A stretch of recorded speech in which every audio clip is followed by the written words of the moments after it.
Init ang naging pagtanggap kay Pangulong Bongbong Marcos sa event para sa mga guro sa Capiz na kilalang baluarte ni dating Senador Mar Rojas. Si Governor Ferdinand Castro tinawag pang sugo ng Diyos ang Pangulo. Ako ay hindi bibitiw sa ating Pangulo. Si Presidente Bongbong Marcos ay mayroong mga salita na pwedeng panghawakan. Lalo pa hong lumakas ang aking loob at lalo pang ipinagsisigawan ko sa lahat at lalo pang lumakas ang aking paniniwala na hindi kailanman nauga ang Presidente Bongbong ay siyang sugo ng may kapal. Ang pangatlo, nga mga linti ka mo, ha?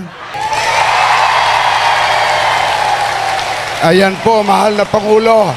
Hindi po magsasawa yung mga yan. Kayo lang po ang magsasawa dito. Sanay na ako si Senator Rojas dito.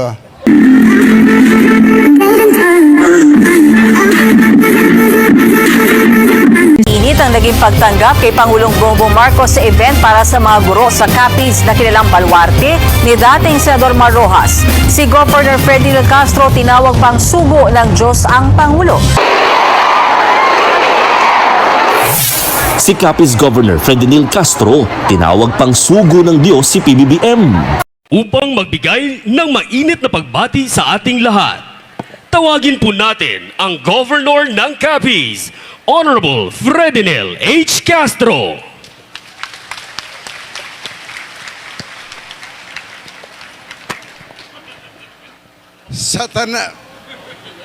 Mic test. Satanan nga ari dire karon ang pagtilipon ngayon hindi lamang one way nga ang aton presidente o ang kita nga mga maestra ang hatagan kalipay. Hatagan naton sang kalipay ang aton presidente labi na gid karon nga gingrasyahan kita kay kaupod niya ang iya kapihak dugan.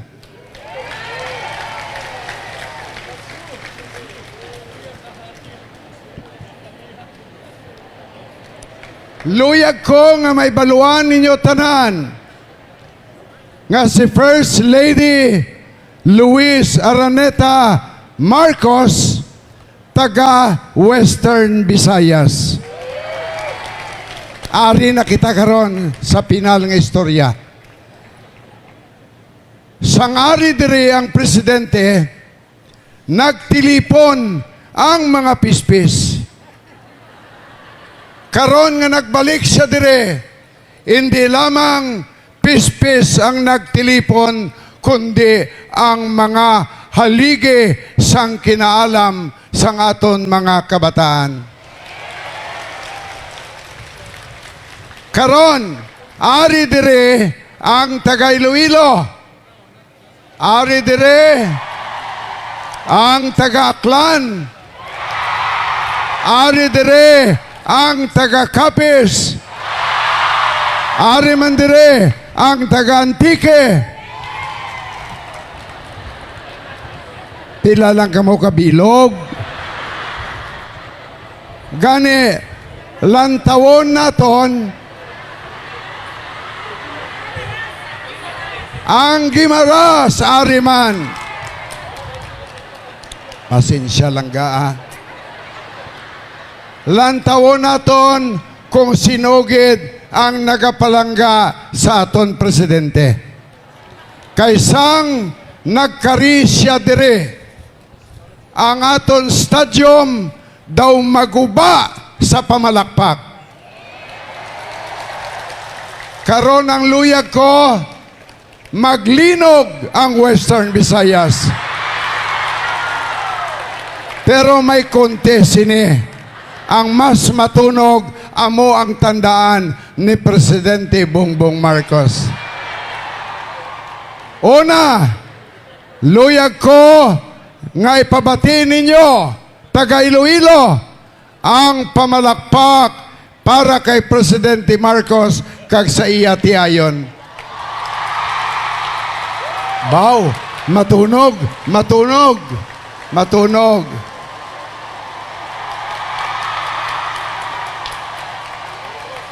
Ginoong Presidente, ayaw magpatalo ng taga Iloilo. Pero titignan natin kung ano ang mangyayari sa susunod. Ang mga taga-Aklan,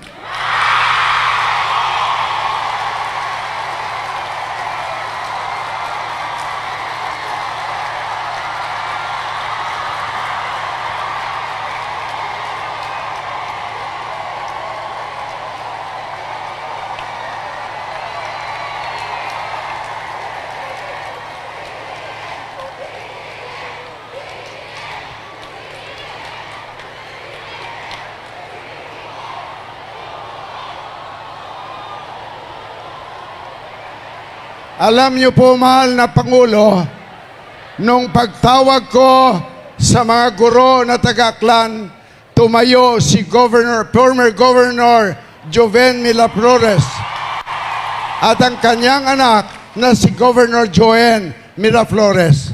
Alam niyo po kung bakit tinatakot nila ang mga taga-Aklan.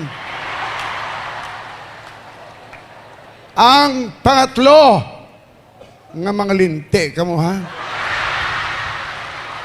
na magbibigay pugay sa ating Pangulo at sa kanyang kapiyak-dugan, ang mga taga-Capiz.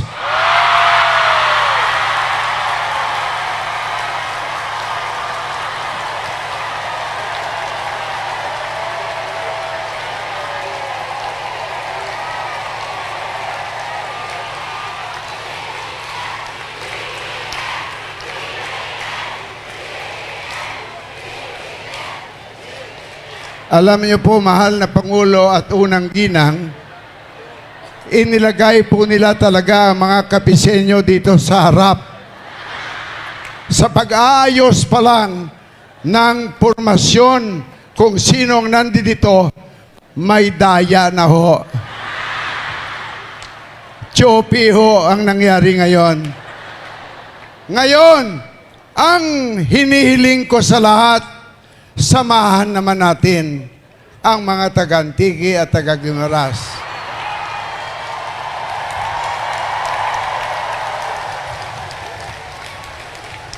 Pinal na palakpak na. Ugain nyo ang Western Visayas. Palakpak ng lahat. Nanoy na nga kung saan nga kamutanan na nagadulungan, naghinay naged. Abi, liwatan ninyo.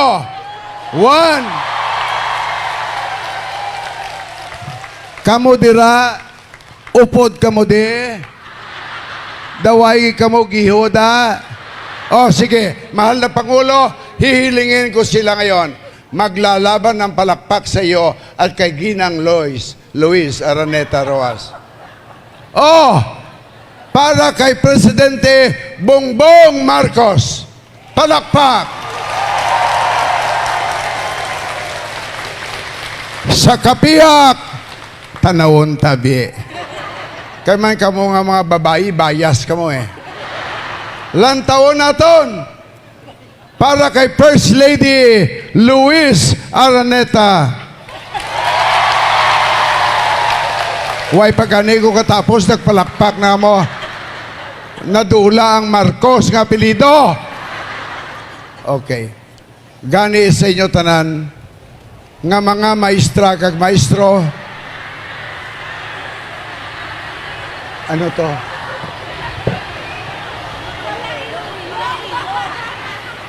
Hindi, kay kaina nagpangdaya ang Iloilo.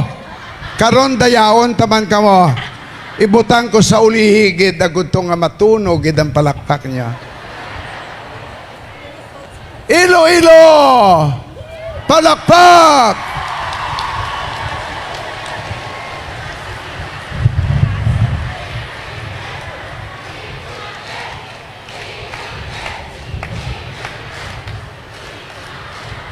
Optima ninyo ang inyong kaupod sa Iloilo, Pasig City.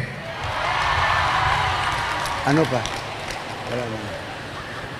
Alam niyo po, mahal na Pangulo, ang pagtitipon na ito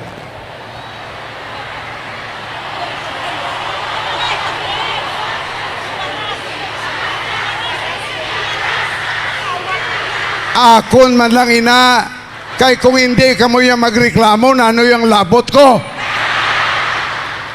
Gimaras!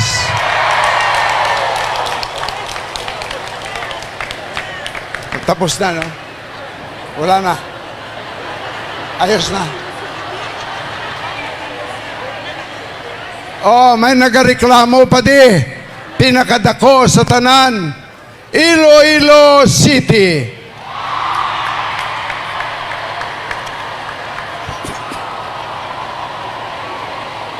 Okay, tilawan ko kitabi ang abilidad ninyo.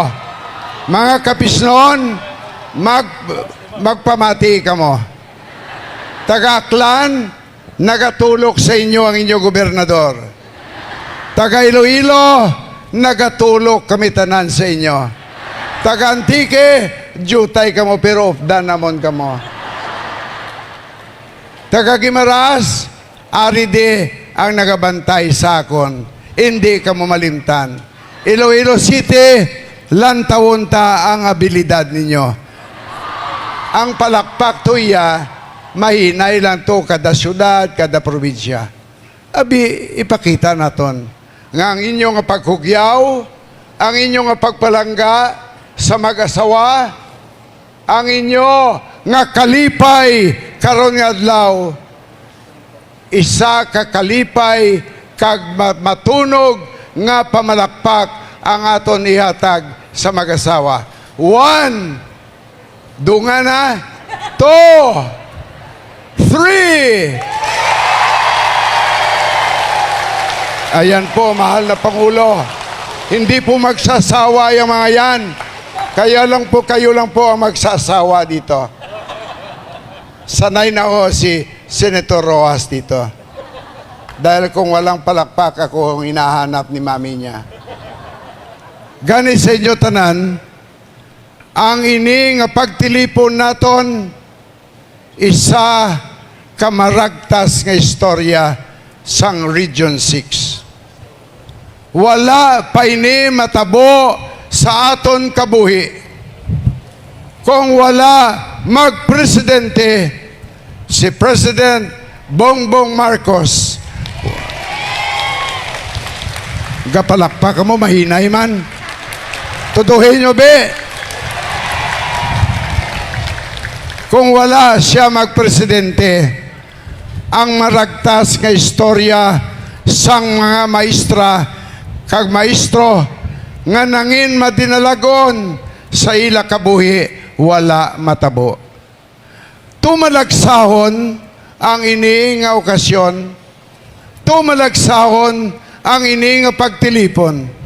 Kay tungod nga wala gid ako makasaksi sang isa ka pagtilipon nga dala pati ang kapihakdugan si Madam Luis Araneta Marcos. Mas talagang mapalad ang ating presidente. Mapalad sapagkat iginuhi ng tadhana na siya ay maging Pangulo ng Pilipinas.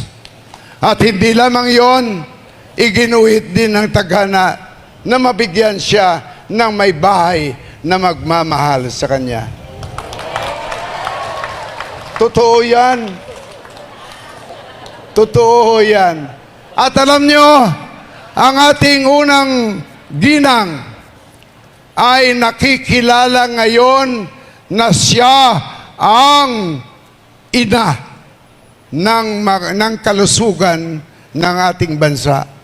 Sa kadami ng kanyang ospital na tinulungan, siya ay nangin ina rin ngayon ng edukasyon dahil sa kanyang mga programa na ibinigay sa buong Pilipinas. Siya ay ina ng edukasyon at ating kalusugan. Pero ginang First Lady, meron lang po kayong nakakalimutan. Hindi ko alam. Hindi ako naniniwala na nakalimutan nyo ang Kapiso, ang ospital hindi pa tapos.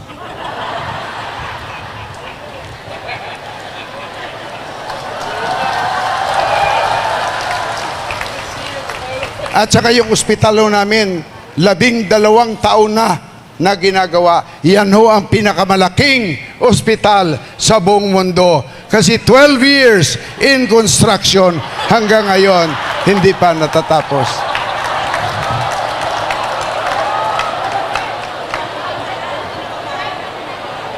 Mahal na unang ginang, ibig ko lang pong ipabot sa inyo na noong may COVID, marami ho ang namatay dito sa Capiz. Marami ang naghirap dito sa Capiz. Sapagkat kulang po kami sa doktor at kulang kami sa mga nurses. Pero ngayon ho, ay amin pong ibinabalik ang edukasyon ng nurses at nagtatayo po kami ng medical education dito. At matatayo po yan pag kayo po ay nandyan. At ang pinaka-importante, hindi na maghihirap ang Capiz.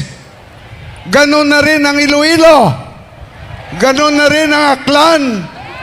Ang lahat na pupunta dito sa Capiz ay magiging maligaya. Alam nyo po, Ginang Marcos, ang Capiz po ay talagang kamangha-mangha. Ang Capiz po'y naiiba sa lahat ng probinsya. Maliban na kami mapagmahal, kaparehas po ng taga-Ilocos na kilala ko,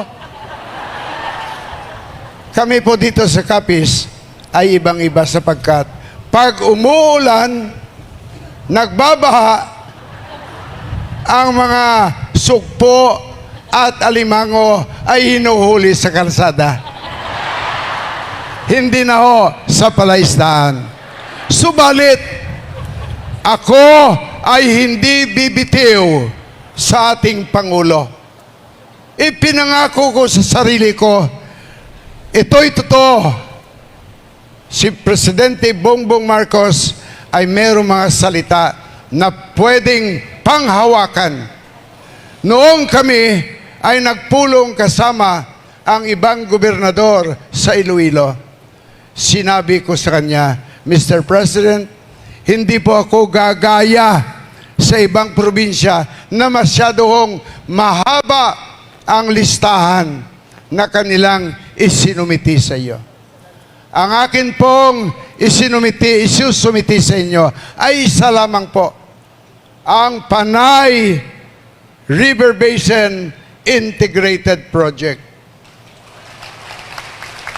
Kaya kayong mga taga-Iloilo, pwede kayong pumunta ng Capiz at Aklan anytime you want. Kahit na maulan at kahit na masama ang panahon. Salamat. Ngayon, nagsabi ako sa Presidente, Mr. President, this project was conceptualized during the time of your late father. But he was overtaken by event. He passed away. Kaya wala pong parte ng Panay River Basin na naimplementa. Alam nyo kung anong sagot ng Presidente at ito ay pinaniniwalaan ko, ito ay pinanghahawakan ko, ito ay ipinabot ko sa lahat ng Kapiseño. Ang sinabi ng Presidente sa lahat, ang hindi natapos ng aking ama ay tatapusin ng kanyang anak. Lalo pa hong lumakas ang aking loob at lalo pang ipinagsisigawan ko sa lahat at lalo pang lumakas ang aking paniniwala na hindi kailanman nauga ang paniniwalang ang Presidente Bongbong ay siyang sugo ng may kapal. Wala na pong narinig parte sa proyektong ito.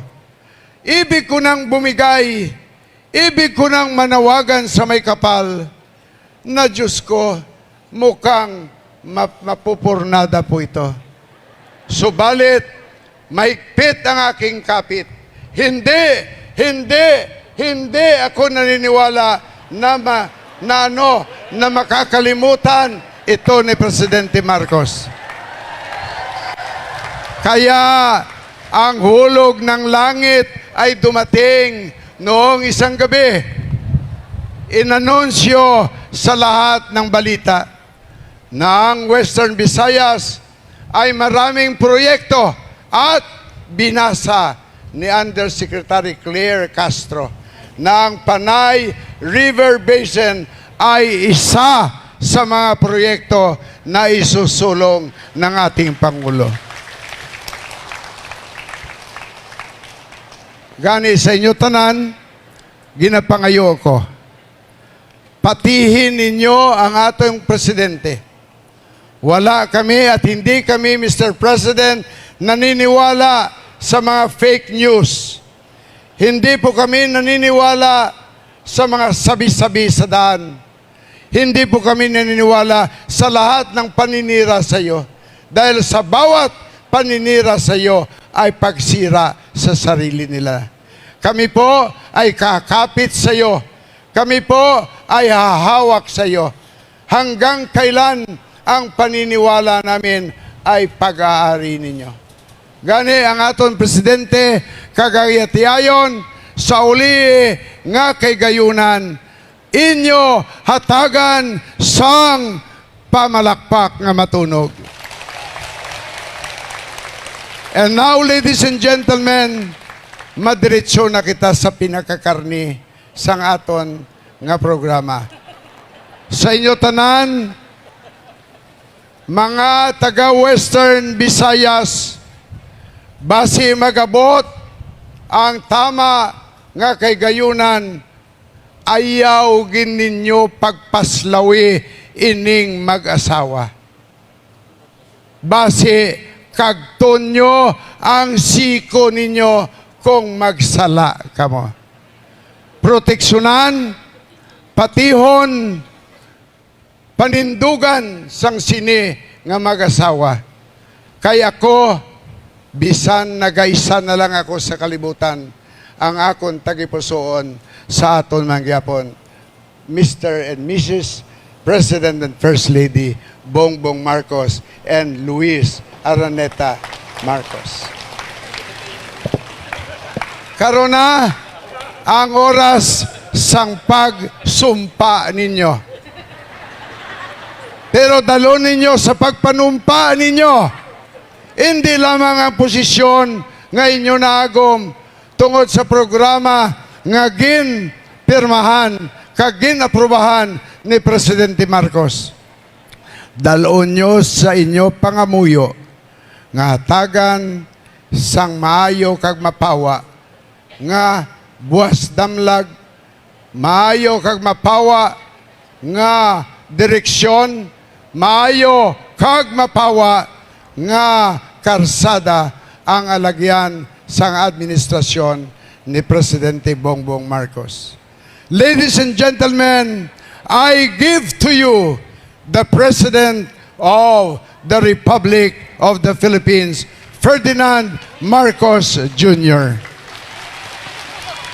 Maraming salamat po, Governor Castro.